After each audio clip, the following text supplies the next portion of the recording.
The first section is the Egyptian roots of sound science. And this quote is from Jehuti, Thoth or Tot, Hermes. What is below is like that which is above, and what is above is like that which is below, to accomplish the miracle of the one thing. It's sometimes called the great work. And this image is a papyrus that is duplicating what is on the ceiling at the Temple of Dendera, Egypt. So we have the celestial patterns above and the music below. The sky and its stars make music to you. The sun and the moon praise you. The Neteru sing to you. And that is from the temple at Dendera.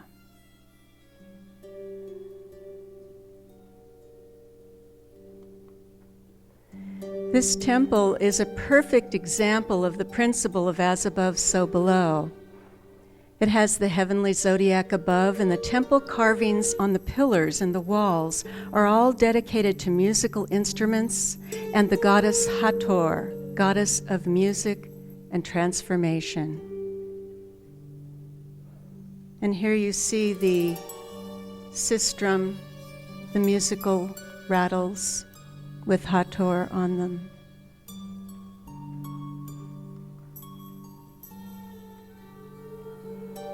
Hathor listens to the eternal music of creation, similar to the ancient Hindu cow goddess Vak. She is Logos, mother of the Vedas, Vak, Vaka, Vos, voice.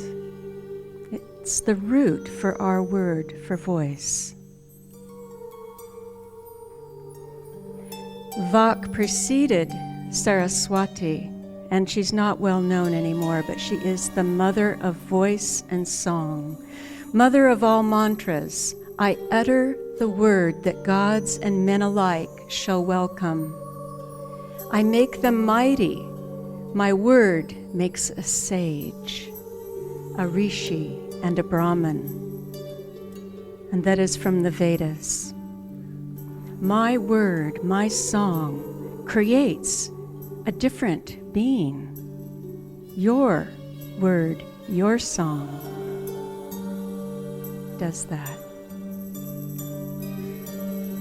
Here is Thoth in the Hatshepsut temple. Thoth is the oldest son of Ra, and he hatched the world egg. He's an ibis bird. This work of creation he accomplished by the sound of his voice. He is the most powerful friend of the soul, and through the trueness of his voice, contributes to the soul's resurrection. We will learn at the end of the presentation also that he was the guide of Osiris and Isis. Through the trueness of your voice, you are resurrected. So when we purify the voice through breath work, chanting, meditation, toning, releasing, our voice becomes clear, and it becomes a healing balm for the world and others.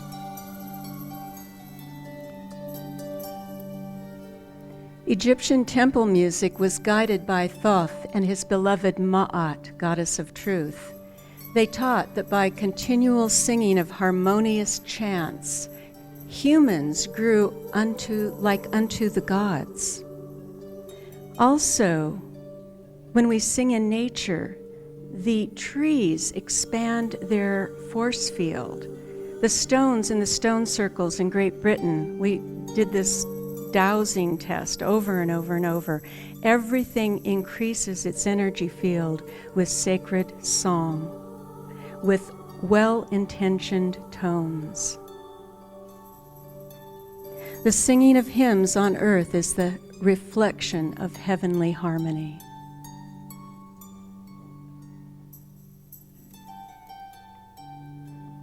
The hymns of Hermes, these are actual texts that you can read. G.S. Mead, G.R.S. Mead, translated quite a few of them. The hymns of Hermes state that sacred sounds pour forth blessings and open a path throughout nature straight to the divine. The Vedas say that it is the fastest way to enlightenment and awakening. Sacred sound. The Egyptian texts say that Isis, Queen of Heaven, received the secret name of Ra. Actually, she tricked it out of him. He was bitten by a venomous snake, and he was dying. Ra is actually more than our sun. It is this energy behind the brilliance in the sun. You could call it the great central sun. So Ra was dying, and Isis tricked him out of his secret name, because with that name, she could do anything. She had the sound codes of creation. She uttered the spell with the magical power of her mouth. Her tongue was perfect, and it never halted at a word. Beneficent in command and word was Isis, the woman of magical spells. Now, I put the references here so that if you want to further research these sources, there is a tremendous amount of information available. With this key, Isis chanted the dismembered parts of Osiris back together. Remember, he was cut into 14 pieces by his brother Set. Thou wilt enchant the sky, the earth, the abyss, the mountains and the sea. Thou wilt understand the language of the birds.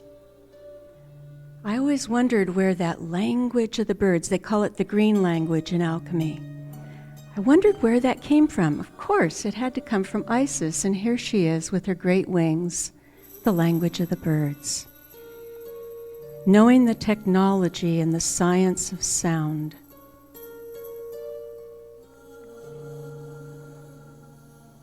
In Egyptian papyri, Isis changed into a swallow and cried and whistled as she circled the dead body of her beloved Osiris.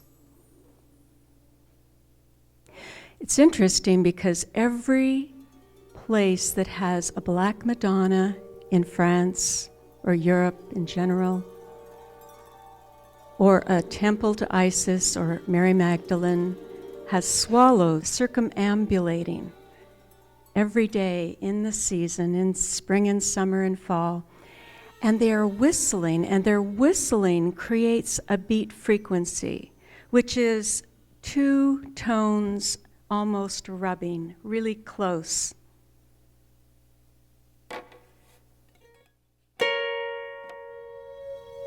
But even more close than that.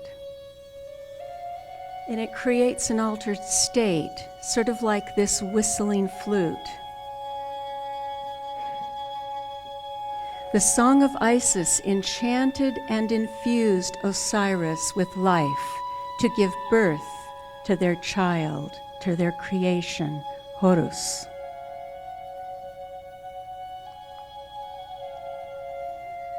The swallow hieroglyph in Egyptian language means great. The Egyptian word means to anoint.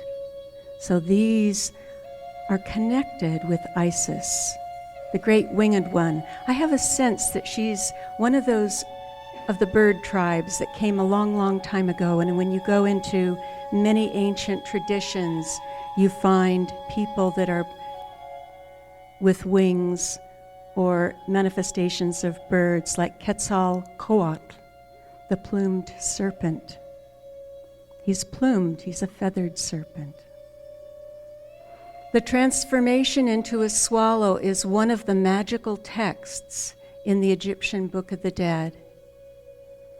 The words of power in this text restored life after death to both Osiris and the scribe Ani to fly freely as a swallow.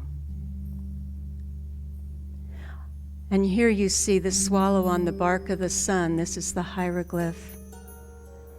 On the bark of the sun, the swallow is the first to announce the return of the light, singing the dawn of a new day. This is a translation by Norman D. Ellis of part of the Egyptian Book of the Dead about Isis turning into a swallow. In the dark marrow of my bones, I have made myself light. I am the swallow spinning at dawn, through whom light enters the sky, who flies formless above a world of forms, ringing across the horizon. Enter me, I shall make you a god, she cried. Enchantress and wife, she stamps and spins, she raises her arms to dance, and from her armpits rises a hot perfume that fills the sails of boats along the Nile. She stirs the breezes that make the sailors swoon. Under her spell, I come to myself. Under her body, I come to life. She dances and draws down heaven. As above, so below.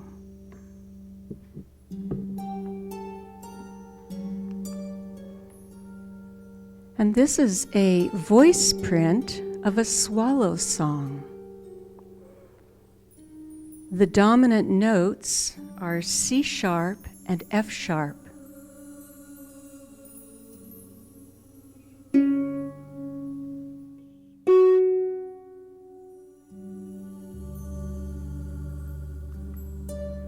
Here we have those frequencies emanating as elements and color from one of the largest stars in our galaxy, Eta Carinae.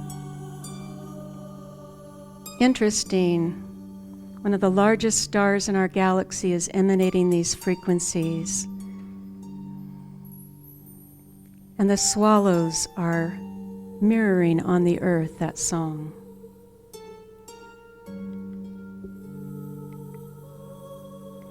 The Egyptian manuscripts have shown musical notation using 7 tones or notes and 7 colors. The French Egyptologist M. Villoteux found that Egyptian harps had colored strings to match the musical notation. And here you see a 7-stringed harp. And here there are 7 notes to an octave on my harp, and they are colored. So this is a very ancient tradition. This occurred on my wall one day. The crystal in the window refracted perfectly to make the shadow of 7 strings and the colors of the rainbow and the 7 tones.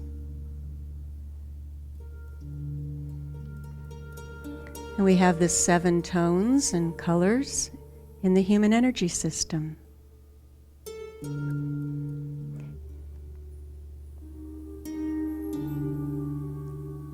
This is the harpist of Ma'at from the tomb of Ramses III, Thebes. I would like to have a harp like that, wouldn't you? We have some harpists right in the front here. Maybe we should commission someone to make one.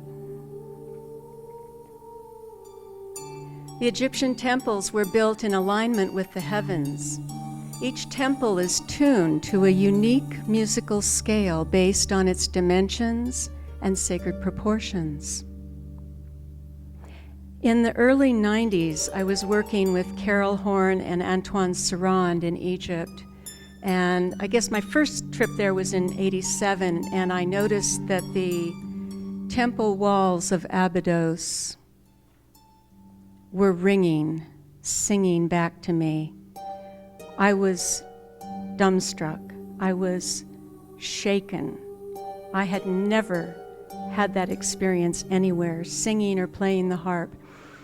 And so I went back in 91 with Antoine and Carol, and we did research in measuring the chambers and finding the dominant tones. Antoine approached it in a very logical, scientific way, and my way was intuitive. And through audio response, just listening to the sounds that rang out louder in each chamber. But we came to the same conclusions, which gave me great confidence in the power of intuition, in the power to hear our own songs and not question it. So I'm going to share with you a song based on that tuning. It's called Sarah. Because we're talking about the sevens, I'll play it in a 7 rhythm. So the rhythms and the tones are both important. So I'll play it in this proposed tempo scale for Abydos.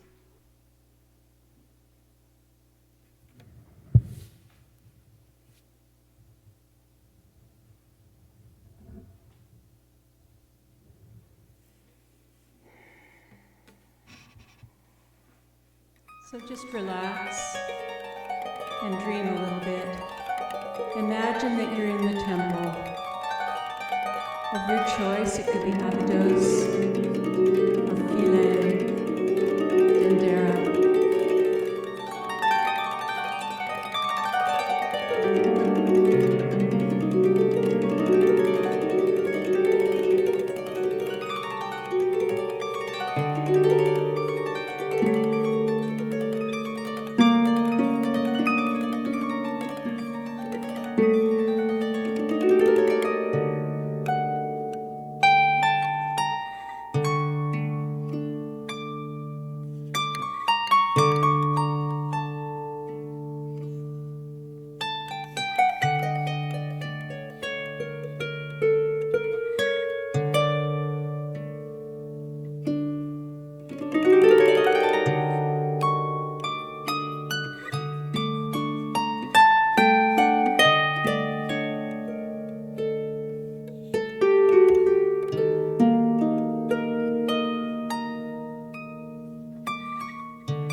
Music was used to regulate the material and immaterial worlds. A string resonates with the macrocosm of the universe and the microcosm of the human soul. In the hymns of Hermes, the order of singers maintained the harmonious patterns, enchanting earth and sky. Thoth, or Jehuti, is the tongue of Ra. What emanates from the opening of his mouth cometh to pass. He is the source of speech, the vehicle of knowledge, and the power of the spoken word. In the manuscript called The Key, Hermes teaches the way to enlightenment by chanting hymns of praise and pouring these blessings on all beings. The hymns of Hermes use sacred words of power to raise the inner resonance, and one became as a god.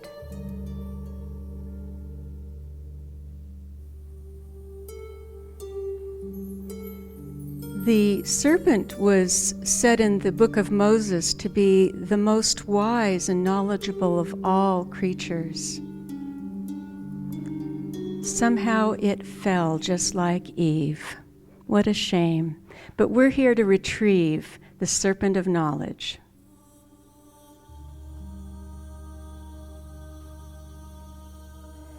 In the legend of the twins Amphion and Zethos, they were from Greece, they conquered Thebes. It fell to them by the power of music. Hermes had given Amphion a lyre, and when the twins conquered Thebes, it was the sound that caused the stones to slide effortlessly into place, and these are not small stones.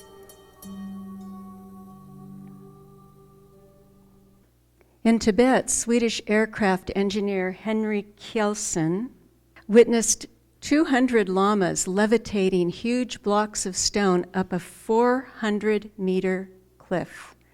That's not 400 feet, that's 400 meters, a little over a yard. The lamas used chant, drums, and trumpets to concentrate a laser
release heaviness, karma, tiredness. It does two things. It dissolves what we don't need, and it builds that which serves us. And especially if we're using ancient mantras, it's even more powerful, because these mantras are added. The energy when we chant them is added to all of those throughout time whoever chanted those mantras. It's like a huge sound bank, and forget the money bank. Let's create a sound bank for this new era. The sounds that we chant together can dissolve past limitations and clear the path for unlimited potentiality, not only for ourselves personally, but for our planet, for our beloved Earth, and all beings.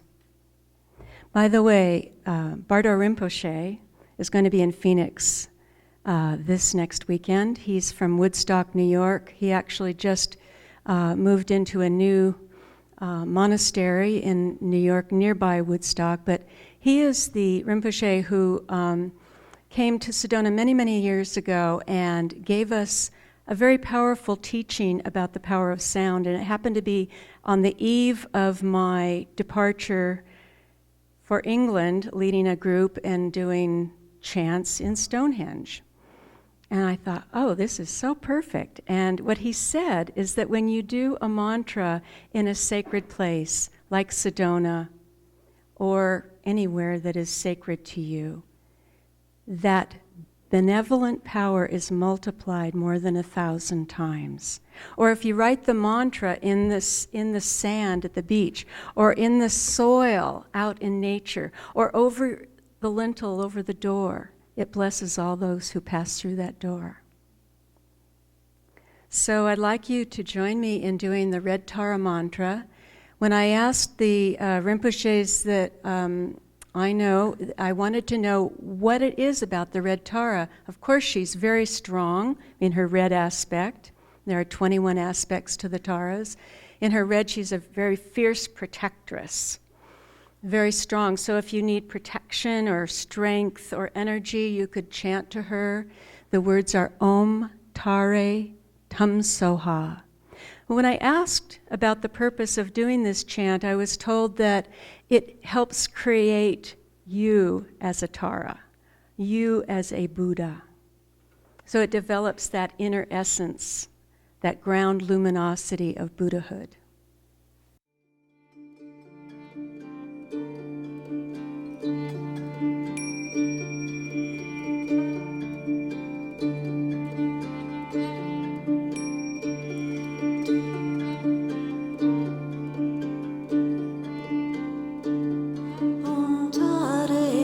Soha,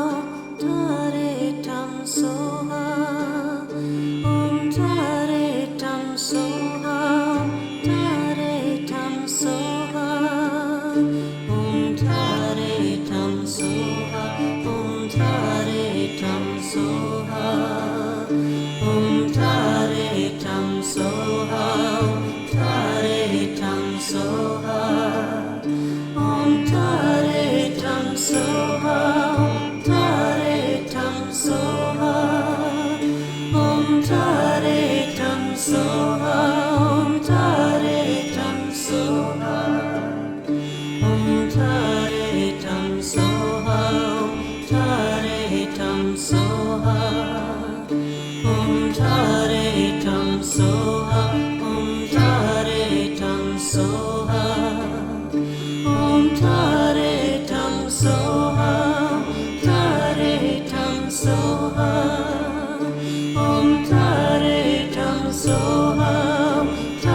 Om Tare Tam Soham, Tare Tam Soham. Om Tare Tam Soham, Tare Tam Soham. Om Tare Tam Soham, Tare Tam Soham. Om Tare Tam Soham, Tare Tam Soham. Om Tare Tam Soham, Tare Tam Soham. Om Tare Tam Soham, Tare Tam Soham. Om Tare Tam Soham, Tare Tam Soham. Om Tare Tam Soham, Tare Tam Soham. Om Tare Tam Soham, Tare Tam Soham. The Word became flesh in Jesus, so did the Bath Kol, daughter of the voice, become flesh in Maria Sophia. And here we see Mary Magdalene on the shores of Provence, near Saint-Baume, where she came ashore in the boat with no oars. Now it's interesting, my friend Henry Lincoln said that the ancient tradition of coming ashore in a boat with no oars usually indicated it was someone of a royal bloodline descent. This image is from the wonderful chapel at Saint-Baume. Specific tones to create healing in body, mind, and soul. Sufi sound science teaches that our voice is an instrument for healing and also the barometer of our state of being. It tells us where we are in our evolution, in our state of emotional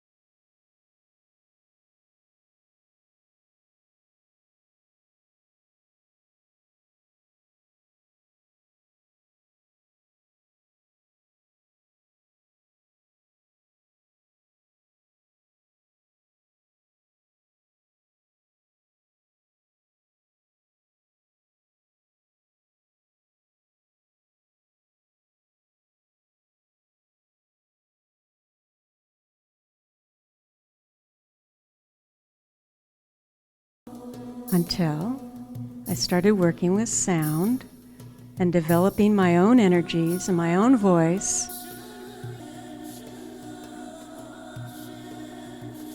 Musical instruments like David's harp were used by all the prophets in order to enter into an ecstatic mood before receiving the spirit of prophecy. This is from the texts of the Zohar, which are the esoteric Kabbalah aspect of Judaism. Many people say that they were composed in the 12th century in a place called Girona, where I'm going this May. We have a tour there working with a wonderful woman who has studied these traditions for a very long time. So these were traditions that were used around the world. Shamans use music to enter an altered state. We can use music, drumming, chanting, whatever is our inclination, to expand our energy field, open ourselves up to greater potentiality.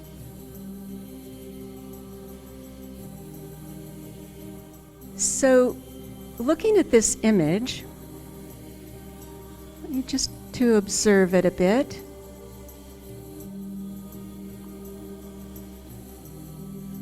And then close your eyes. Make sure you're in a relaxed position and uncross your legs. And we're going to chant together, Yod He Vov He. This is a very powerful chant in the Judaic tradition, the ancient Hebrew syllables. They're like bijas, creative seeds to clear and develop potentiality, to create what our true vision is. So with your eyes closed, join me in this.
To open your eyes and look at the image again when you're ready. Take a deep breath, a sigh on the exhale.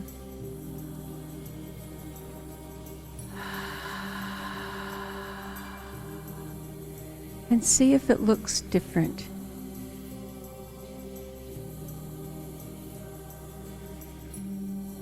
Did anything change?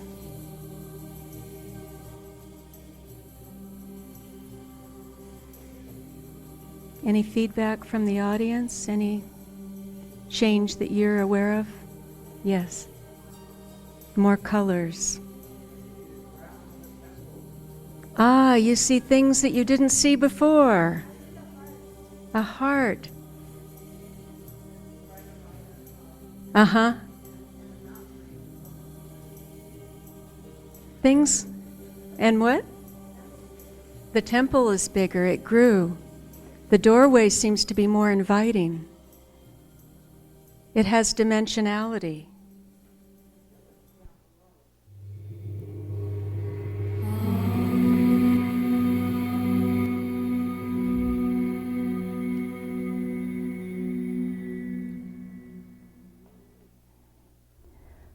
Toning and chanting benefits.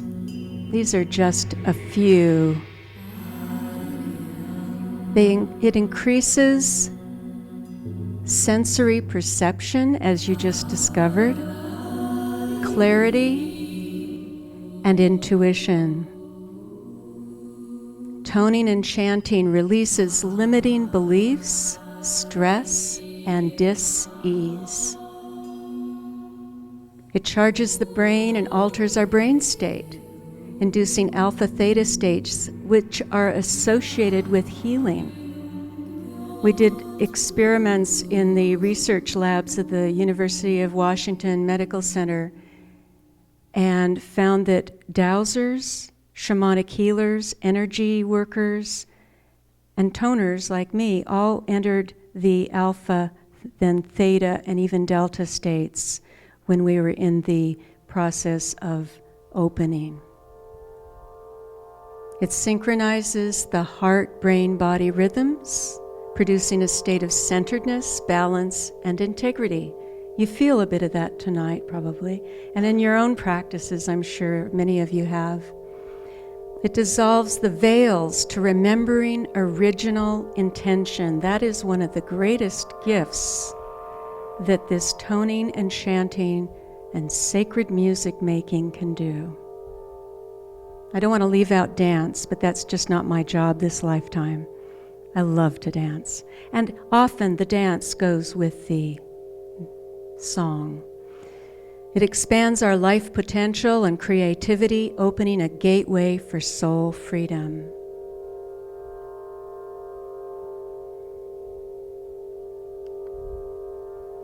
And what you're hearing is an Aeolian harp, wind harp, placed in the center of Stonehenge on a summer solstice. Just the natural sounds of the wind through the strings. And this is a natural occurrence that happened to my friend Eileen Nauman at Rainbow Bridge, Devil's Bridge, Sedona. The sun was nowhere close to that part of the sky. And it was after they offered prayers and flute and drum song, and this appeared, and everybody was on their knees.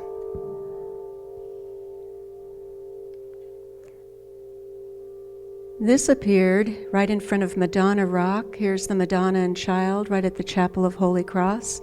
In Nicholas Mann's Pentagram Landscape Temple of Sedona, it's the center of the pentagram. We'll learn more about pentagrams later. This occurred after I was up there chanting with my granddaughter songs to Our Lady, and days before the big tsunami in Indonesia. There's the DNA spiral going through there.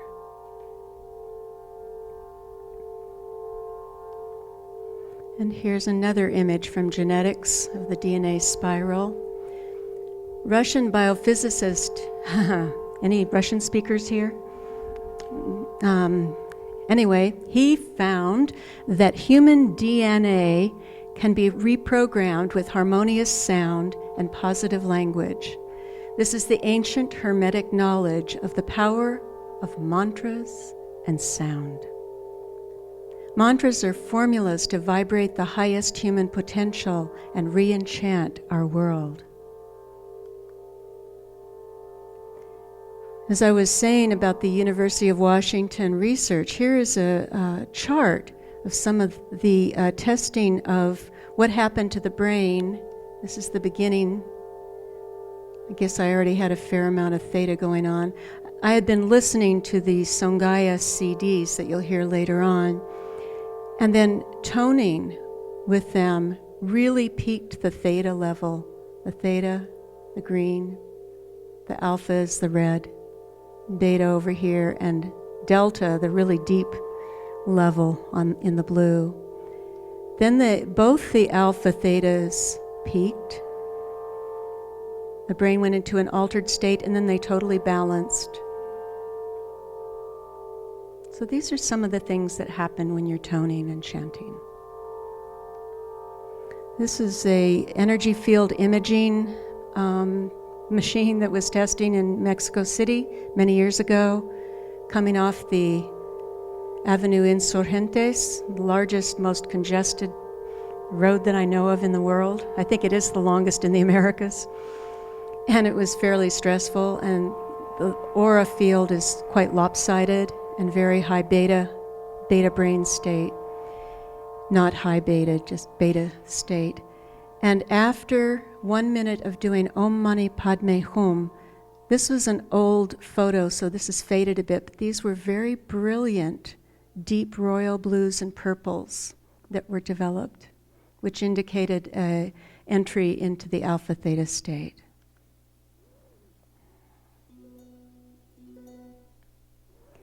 Here's our friend Ashok Kumara chanting with a wonderful orb on the side of his head. I'm sure he didn't even know.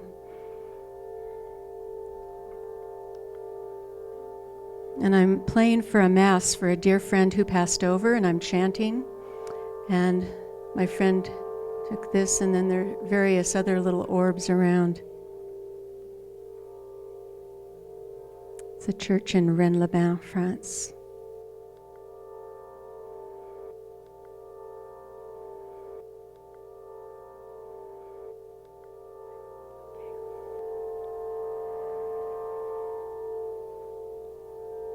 What in the world is the song of the resonant green snake? Do you know the Goethe story about the green snake? He wrote about this. We're going to learn a little bit about the green snake. This is St. John, Lazarus, in the Saint-Lazare Church in a place called Avallon, France. Here we see, in principio erat verbum, in the beginning was the Word. We see this lovely serpent coming out of his cup.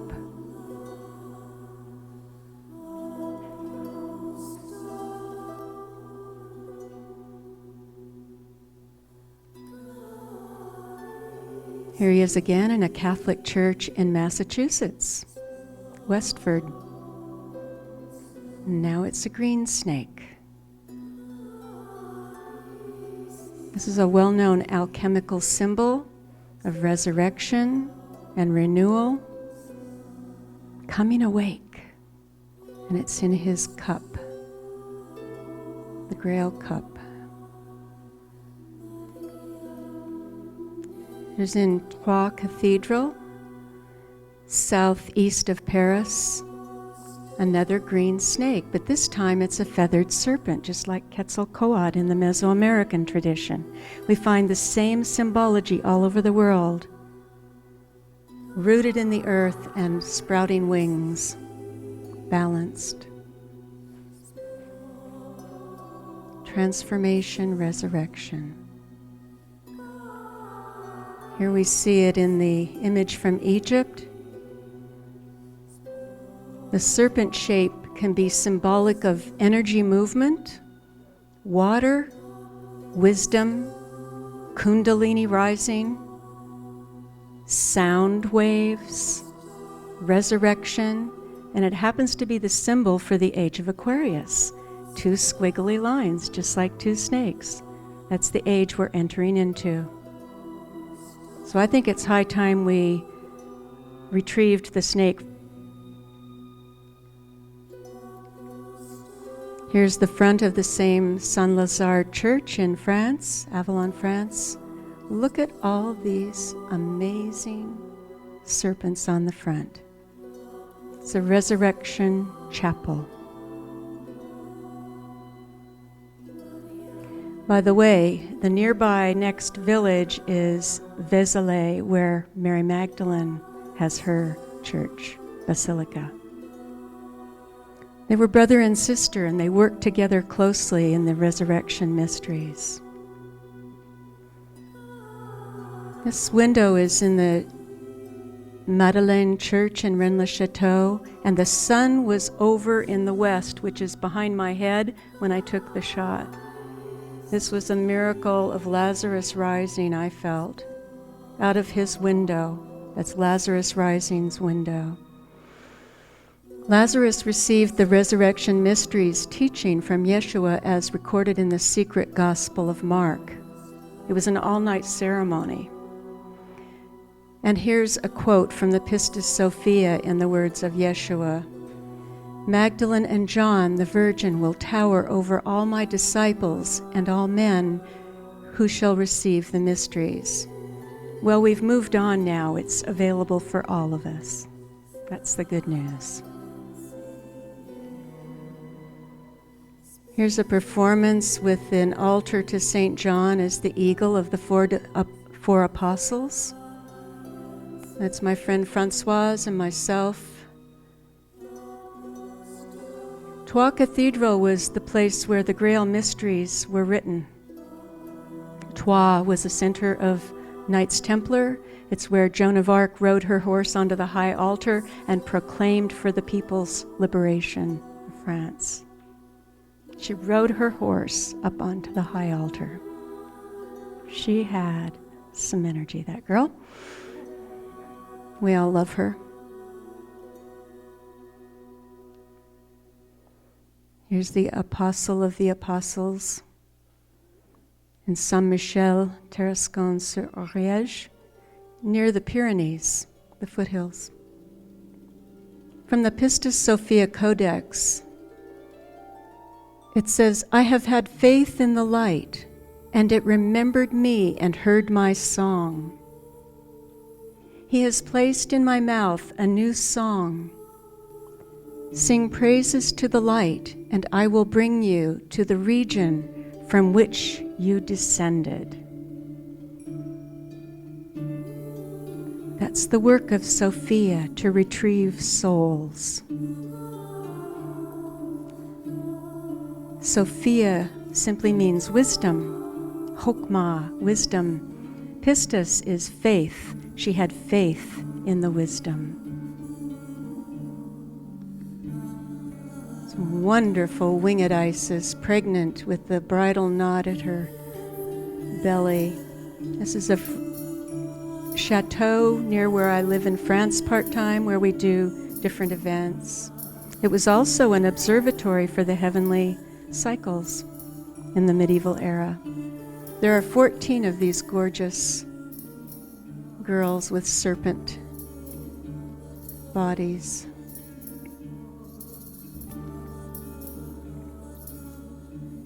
This is a billboard on the way to my village in a place called Limoux. It's famous for its original formula of champagne.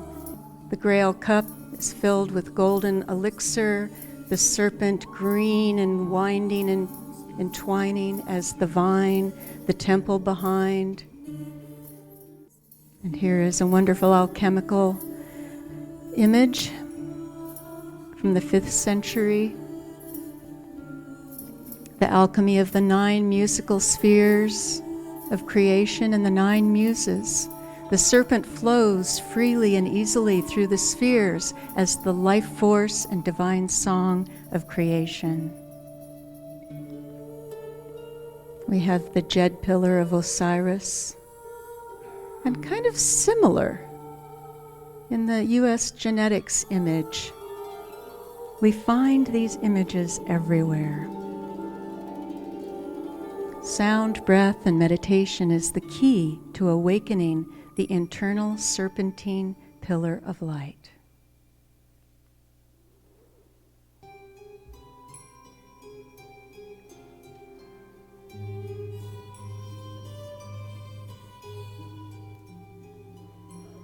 This is the Taoist circuit, the circulation of the breath, which I highly recommend. Circulating the breath up and down. And if you put the tongue at the roof of the mouth, as you're doing this in your meditation, it helps the circulating of that inner serpentine flow wave of energy. Awakening the inner cauldrons of fire. They also call it the opening of the golden flower. This is a cymatics image whereby a pure tone was emanated and it created a perfect mandala. It's called cymatics, sound, moving form. That's what you do when you're chanting or toning. The focus and breath follow the naughty serpent paths to awaken the inner cauldrons. Now, if you do this at sunrise and sunset, one can look right at the sun for that short period of time. Some people do it for minutes, some people do it for an hour, but there's a little window right as the sun is on the horizon that is better than a double cappuccino, I guarantee.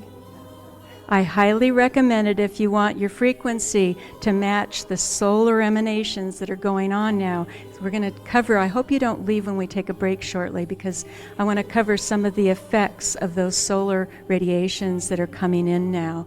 So powerful, it's really good to align. We've been taught to be afraid of the sun, and it's going to, ruin us, but it's actually a source of great energy.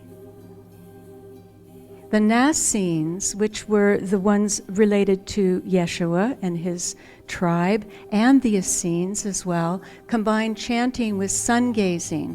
This activates the nadi channels as well as the pineal gland and the mana of awakening and regeneration in the brain centers. When you circulate the breath and the energy, you touch all the centers, which is important. Here the initiates in Egypt are receiving the illumination and resonance from the stars. This is an ancient tradition. The Mayans do it. Here are the life-giving principles with the ankhs coming down from the ray, sun. Sunlight helps produce neurochemicals, including HGH, human growth hormone, in the pineal gland, regulating mood, consciousness, energy levels, and longevity. The pineal gland generates a magnetic field and contains magnetite, thus interacting with magnetic fields of the sun and earth, for instance, places that are very magnetic, like Sedona. Places of red earth are always sacred places. Here are the 7 serpents, representing the 7 awakened centers of the initiate. Horus, the sun, at the pituitary and pineal centers, symbolizing the sun awakened within the brain. And here's a wonderful quote from the Dialogues of Kabir from the Sufi tradition. In the center between the 2 eyes is the seat of eternal music, the music of the spheres. And if we had more time, I would share many, many stories of how awakening this center, you begin to hear, many of you may do this already, hear the subtle sound currents, the music of the spheres, the sounds ringing in the air stronger at certain points, certain places. When I first went to Chartres Cathedral, I couldn't believe the symphony that was ringing like thousands of bells in the air, like millions of swallows ringing and singing through the air. And we come to a completion of the first part of the great work. We began with the green snake, initiating new beginnings,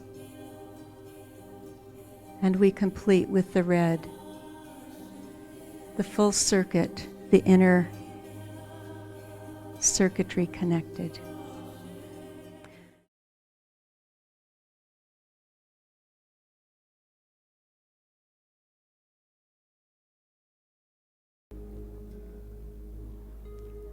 What we're hearing on the recording is a meditation on the tone G sharp. Now, in my system that I work with, that has been handed down for quite a long time, that tone resonates with the galactic center. The Mayans call the center of our galaxy Hunab Ku, and Humboldt Men explained it to me that it's shaped like a G. It's a spiral. It's the G letter, Che, in Mayan. So this tone you're hearing now is a G sharp, which could resonate with the galactic center and connect us with that expansion. Song of the stars. Again, we have the sky and its stars are singing in you. From the Dendera, Egypt temple. In fact, all of creation hums in audible and inaudible tones. The word universe means one song. These universal tones are constantly bathing and communicating with us, as above, so below. And the wonderful Algonquin song, I don't know the melody they use, but the words are so incredible. We are the stars which sing. We sing with your light. We are the birds of fire. We fly across the heavens, and our light is a star which sings. Literally so. The minerals in our bones and the iron in our blood began as an exploding star somewhere in space some time ago, long time ago. We are literally the stars which sing. There's a star map on the wall of Egypt. Marsilio Ficino, who created Neoplatonic academies during the Renaissance in Florence, Italy, wrote 3 books on life. He says, by their harmonious rays and motions, penetrating everything, planets daily influence our spirit secretly, just as music does openly. Nicholas Mann has created this wonderful star alignment with midwinter sunrise at the Glastonbury Tor in England, and the mound touching it, the center of the galaxy, touching us, touching all of us at this time, during this time of alignment. Nicholas has a whole period of 1980 to 2016, and I think if we're focusing too heavily on this one year, we're missing the point. We are in it, and it's going to keep going. That flowering.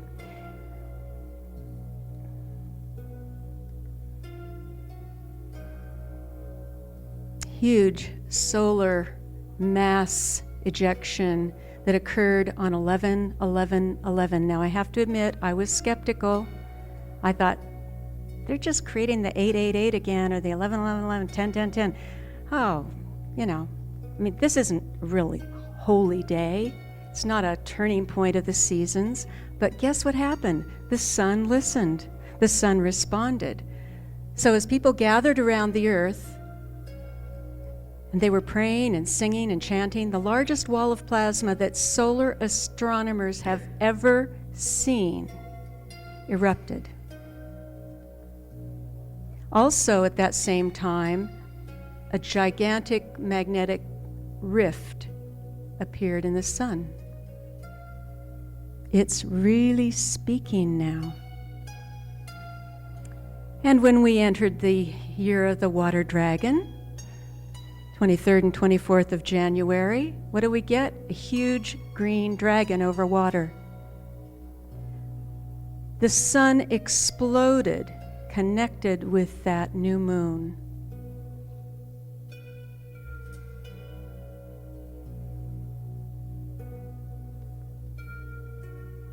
By the way, that conjunction, sun and moon, was in the sign of Aquarius, signaling that jet engine boost into the current age and the shift.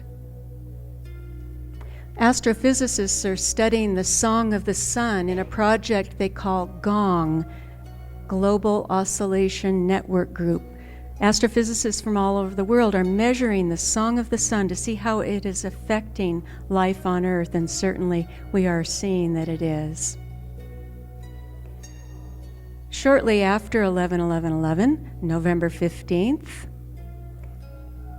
the sun hit, the coronal mass ejection hit Venus, and this hurling plasma cloud reduced some of Venus's atmosphere. Now, there is a Hopi prophecy that speaks about when Venus's atmosphere changes, this signals we are in the time of great change and purification. And instead of being afraid of that, celebrate. Are some of you just feeling so much energy you just want to jump out of your skin?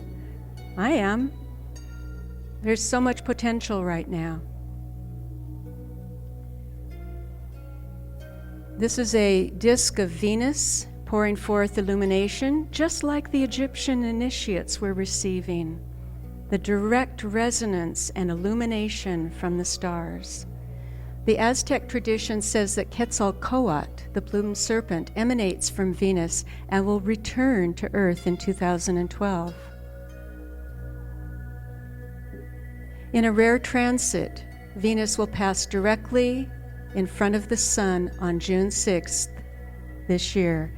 Only happens once in a lifetime, once every 120 years or so. Now, they come in pairs, so we had one transit in 2004, and this is the partner of that transit. For me, this is really the exciting thing. I mean, yes, winter solstice, all the solstices are powerful, but this is big. So I recommend everybody toning and chanting and praying every day, connecting with the sun, bringing the sunlight into your cells, into your centers of your brain to get ready, because it's really wonderful what is happening now. Here's a Venus-Moon conjunction. She makes a perfect pentagram, the only planet in our solar system to make a perfect geometrical shape. Perfect pentagram in her orbit every 8 years. This shape happens to be the one that is full, totally, exclusively, of golden mean ratio, the perfection of creation. It's the basis of music, harmony, beauty, healing, and regeneration. So those are some of the qualities that I believe are coming in now very powerfully as blessings, as gifts, if we pay attention and utilize them. You can even breathe in not only the sun, but the moon, or Venus, or Sirius, or whatever your favorite star is, to receive the knowledge. If you've ever worked with Venus or Sirius, I find them very, very powerful, in addition to the sun. You can receive knowledge, you can receive a song, a resonance transmission. This shows how far back from the 16th, this is a copy, a 7th century copy, but back to 1600s BC, the Mesopotamian Babylonian traditions were recording the transits of Venus in these stones. This is from the British Library. And here's the symbol of Venus throughout Mesoamerica, with Venus right here. This is right at South Mountain, Phoenix. These are called the Akar lions of yesterday and today, and as we stand at the threshold of a new age and the ending of a 26,000-year cycle, this is the time to create what we want, our visions for the future. It's a new day in the history of humanity.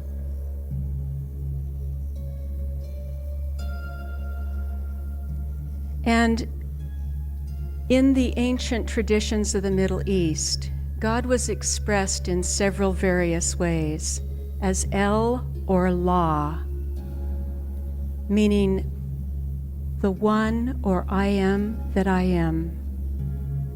In Hebrew, Eloha, Elohim is plural, Eloha is singular, Elat in the Old Canaanite, Allah or Allahu, Arabic, Allah, Aramaic. So I'd like us to join together with another chant, and this time with the crystal ball, and all of our voices harmonizing as you feel. And I want you to choose any of those words, the Eloha, Elohim, Elat, Allah, Allahu, Allaha, as you will. Feel it. Create your own way of doing it.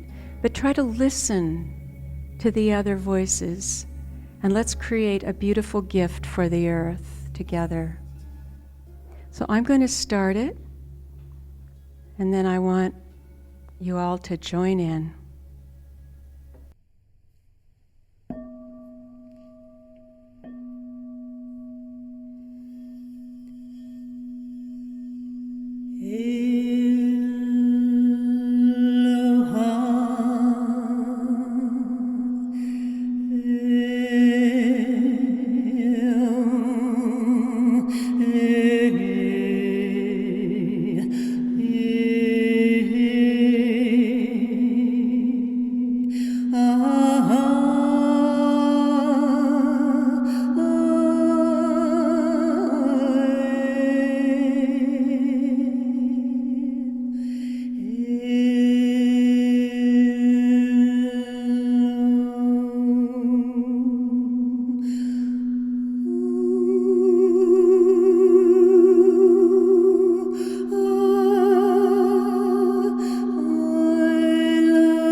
Our human energy field is constantly interacting with the cosmos, sun, moon, stars, and earth resonance.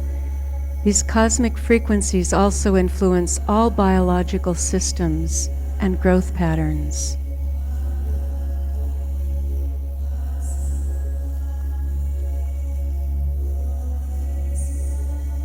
Heavenly tones and song patterns are reflected in the human body and the energy field. This is a wonderful 15th century image of those celestial patterns as they affect the human energy field in the wonderful Vesca Piscis shape with all the zodiac around on the outside. Medieval text from the British Library showing the casting of a chart to see the star influence on a newborn child. Medical and soul astrology have both been used by the ancient cultures for thousands of years, including in our current time. Here's King Edward III being shown the planetary influence on trees and plants.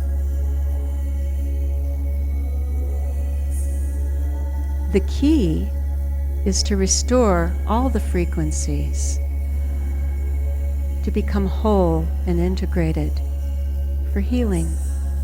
Here we see all the planets represented and all the color tones, the frequencies. These celestial tones can actually be measured in our voices. We can find the tone map to know where to work to liberate ourselves and to integrate. This is the basic wheel that I've been using since the early 90s with the zodiac of the 12 tones, 12 colors. This is a form of bioacoustic medicine, and the goal is wholeness and integration. We have to know where we're dropping out, where the stress points are. Everything in creation is singing. String theory now proves this. Well, it's not really a theory anymore, is it? And all of life forms can be identified by their specific frequencies or formula of frequencies. Nothing's simple, is it? We are all made up of symphonies of frequencies. In the 1970s, University of Ohio sound researcher Sherry Edwards discovered that she could hear distinct tones emanating from individual people. When she sang the same note back that she heard, extreme, dramatic, immediate effects occurred. This gave her the hunch that she was on to something, and she was one of my first, more scientific teachers. My first teachers were life and nature and indigenous people. They have the same traditions. Edwards developed voice analysis to analyze individual voice tone patterns to find the sound signatures for healing. Therapeutic sound formulas are then created based on an individual's weak voice tones, what is dropping out. We have Alex Gray's wonderful art showing the network of light through the system. We use voice spectrum analysis to find the sound blueprint, tones for healing, to return our lost chord. The frequencies missing in the voice relate to limiting patterns and beliefs in the body-mind emotions. They also relate to genetic tendencies and karma, belief systems, emotional patterns. We all have them, but you can read them in the voice. Using one's signature tones reconnects the inner pathways, creating wholeness, freedom, and soul evolution. With a frequency analyzer, we measure the voice pattern to identify the strong and weak points. Combining this analysis of the voice results and the planetary tone chart. We've been seeing that these planetary and solar influences are affecting all biological forms, and each person has a tone pattern formed by the planetary patterns at birth. It forms a blueprint that can be changed. It's not a fated thing at all. You can work with it and shift it if you know what you're working with. So it's like the as above, so below, the Hermetic tradition. As above in the heavens, the moment of birth, below we receive that music in our own personal symphony. The voice is a barometer of the state of our beingness. The voice indicates one's character and the expression of one's spirit. Hazrat Inyat Khan, Sufi master. The Sufi tradition, the esoteric aspect of Islam, which I wish came back stronger right now in the world, they carried a tremendous amount of knowledge about working with the voice and the frequencies in the voice. He again said, the person who has found the keynote to their voice has found the key to their life. Here's a voice print of someone who's pretty out of balance here. Heavy tones over on this side of the scale and nothing over here. It turned out that the issues for that person emotionally and physically were sitting right in these areas that were dropping out. Deepak Chopra also says something similar. The body is held together by sound. The presence of stress and disease indicates that some sounds have gone out of tune. So we're just bringing back the right tuning. What a time we live in where all the crystal bowls and tuning forks and toning and chanting are occurring. We live in that threshold between the ages that we have all potential to change everything with our song. That is actually the theme of the creation story of the Avapai Apache people of this area. She listened to the songs of heaven when she emerged in Boynton Canyon, Komalapokuia. She listened and she trusted what she heard, and she sang, and her song changed everything. Your song changes everything. Some of the effects of applying missing voice frequencies found by voice analysis are, isn't this a great image? From Scientific American, and I love it when this stuff bleeds through into all levels in science, technology. When individual frequencies are played back to a person, the change can be reflected at the cellular level, in brainwave patterns, unification of the energy field, and in the experiential state of being. And this can happen immediately. It doesn't have to take a long time. Although things that have been kind of set in stone, as we say, in the bones, in the tissues, take a little longer to resolve, can take a week, a month, a year, whatever. It just depends on how long-standing a genetic tendency or pattern in the body is, or emotions. But through toning, you can release all that and clear it, not only for yourselves, but for your ancestors and those who will come after. Clearing the family lineage with sound. The sound that you're hearing, I'll turn it up a little bit. I decided to play I was doing the sun meditation this morning, and I was told, use the A sharp. It's this tone for Aquarius. So I thought, okay, that's a good idea.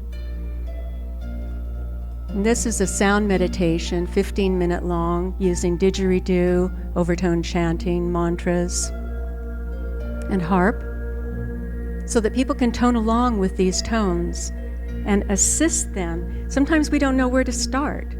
I didn't know where to start before I met my teachers. And this can be really helpful for people opening the door to their own sound medicine. Getting a crystal bowl or a tuning fork or a drum or whatever and toning along with it. There are 12 different sound meditations for the 12-tone musical scale.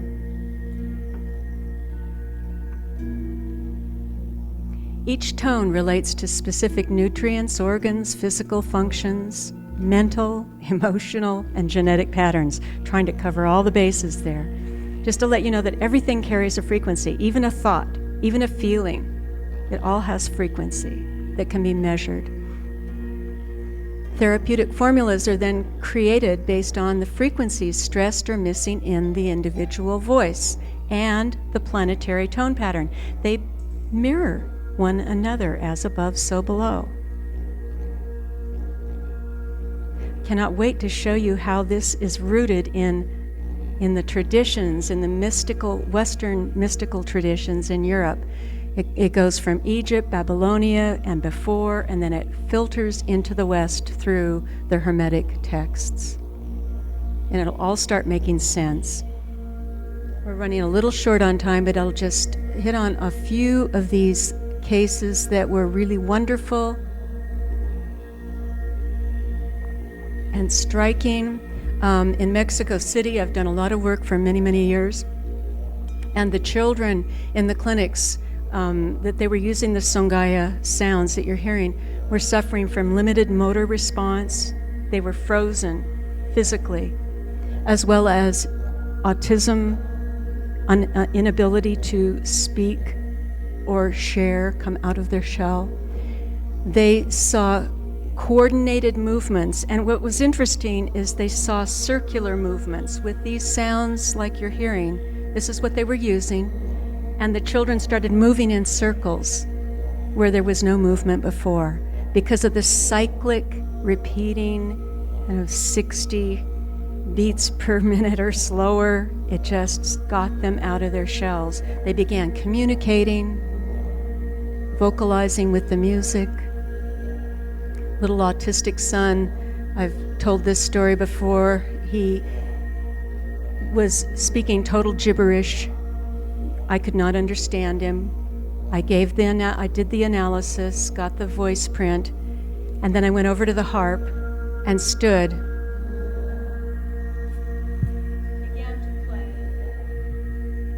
And he stood at the other end of the harp. He had never seen a harp before. And he calmed down and he played a duet with me. He was 5 years old. He'd never played an instrument before. And at the end, he kissed me on the cheek and said, "Harp." And so immediately his parents got him an instrument. And he began naturally playing music in his missing tones that he needed. It's a natural response. When we hear the sounds we need, we resonate and feel good. We want to use those. We want to hear them.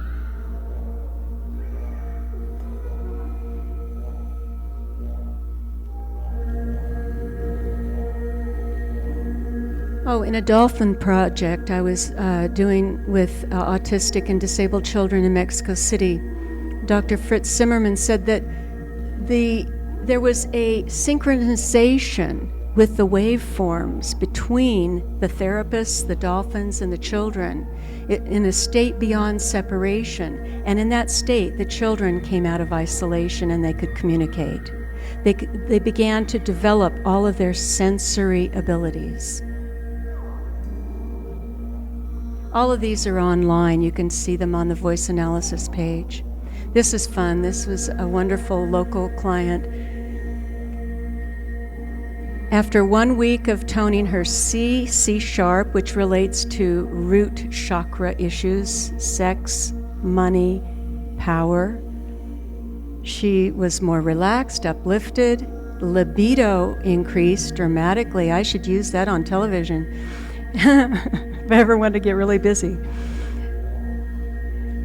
Second week, she was more calm, aligned with her true purpose, and she made a major business gain. Again, root chakra things.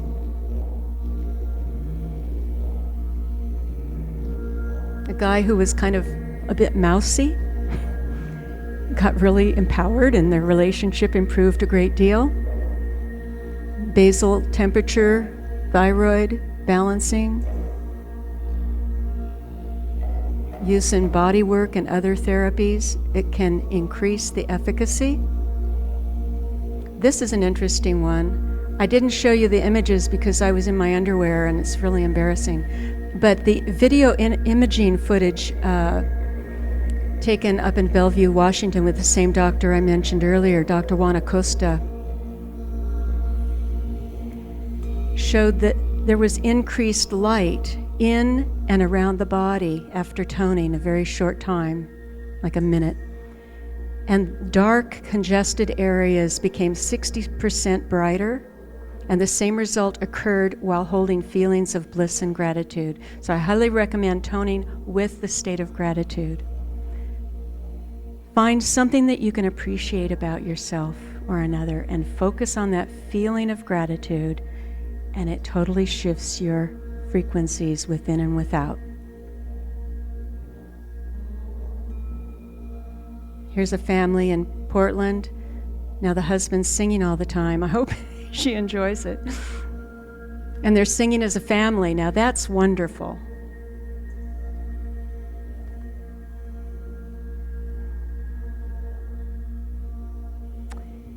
Neoplatonic academies. I'm just going to recap. This is just a couple of slides, few slides.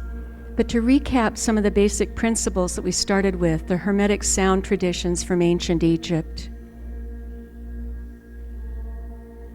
This is Marsilio Ficino, and he was the first one in the Florence area in the 15th century to translate the entire body of Hermetic teachings called the Corpus Hermeticum.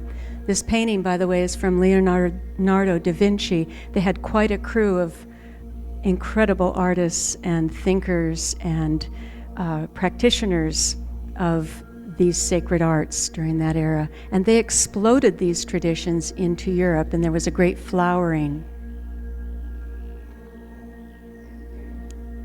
In his academy in Florence, there was a sparking and flowering of the Hermetic wisdom into the West.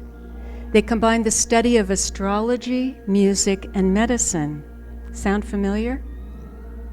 The same principles over and over throughout time. Music, astrology, music, and medicine. Astrology, planetary patterns, voice patterns, it's the same thing. Pythagoras used to make sound formulas based on the planetary configurations for each person, with voice and lyre. According to the 3rd century BC historian priest Manetho, Thoth was a counselor to Osiris and later assisted Isis in ruling Egypt. Manetho says that the second Thoth Hermes, apparently it was a tradition, a lineage, translated teachings from ancient stone tablets from the first Thoth. These became the 42 books of Hermes, housed in the Egyptian temples. The first book was called The Chanter, and the next 4 books were a series on astronomy called Horoscopus. Interesting, eh? Same themes. Here we have Orpheus and his lyre in the Byzantine Museum in Athens. These academies used music based on a person's horoscope as therapy to heal both body and soul. We combine medicine and Orpheus's lyre. To the Egyptian priests, medicine, music, and the mysteries were one and the same. And I love Ficino. And we play the lyre precisely to avoid becoming unstrung. Music according to the rule of the stars, the motions of the heavens, and an individual's horoscope will engender a forceful, celestial, healing power. Ficino. The stars are singing to each one of us. As above, so below, and the beauty of the song of creation.